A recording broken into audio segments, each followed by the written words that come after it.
oksa nyt. Nyt tämä halkaistaan sillä lailla, että se pannaan tuonne tänne sivuun ja halkaistaan näin päin. Tässä 2 palaa näin. No. Ja tässä tulee 2 paanua keskeltä reunoista tuskin näin pienestä tulee muuta, mutta nyt se on tuo oksa jää pois aika hyvin kun näin tehdään. Joo. Minä panen tuon Antero puolesta. Niin halkaiseksi saa vai minä päin vaan? Ei minä ole. Mene tuonne, poikki halkaisen ulos.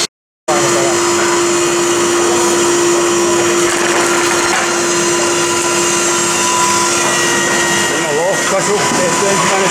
Nyt täällä näet tämän oksan tuolla puolella. Nyt on tässä toisen ja tässä on 2 paanoa keskellä. Nyt saat antaa mennä.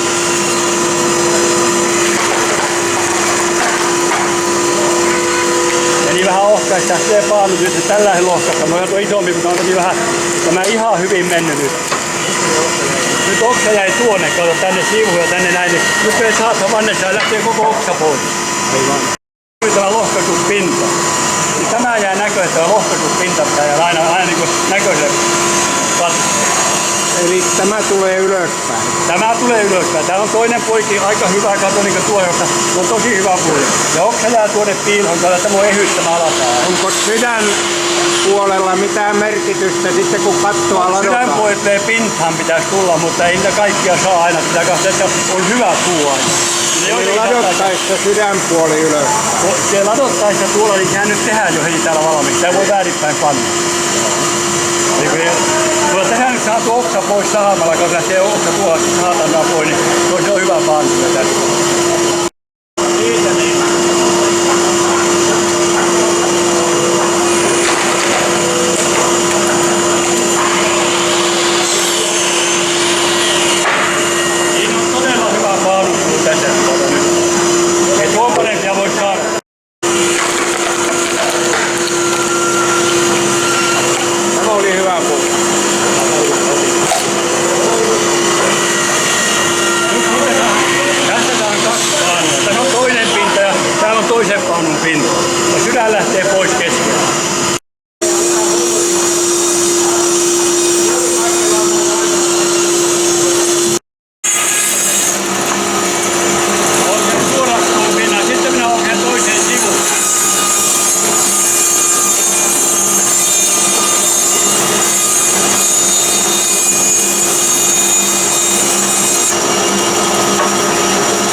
tuo koko paanu.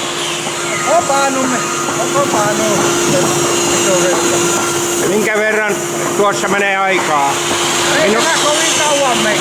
Tämä aika nopea homma on. Ja ainoastaan toinen puoli veistetään. Tämä on toinen puoli.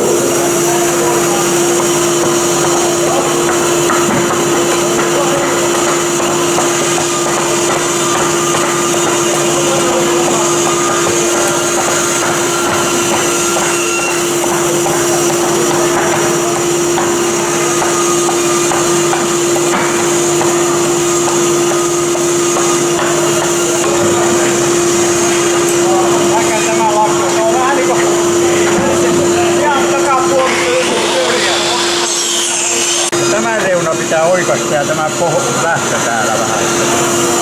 Kyllä.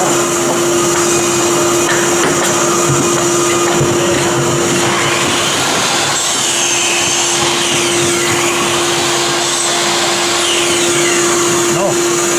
Joo. Minä ihmettelen mikä siinä on toi ota puu.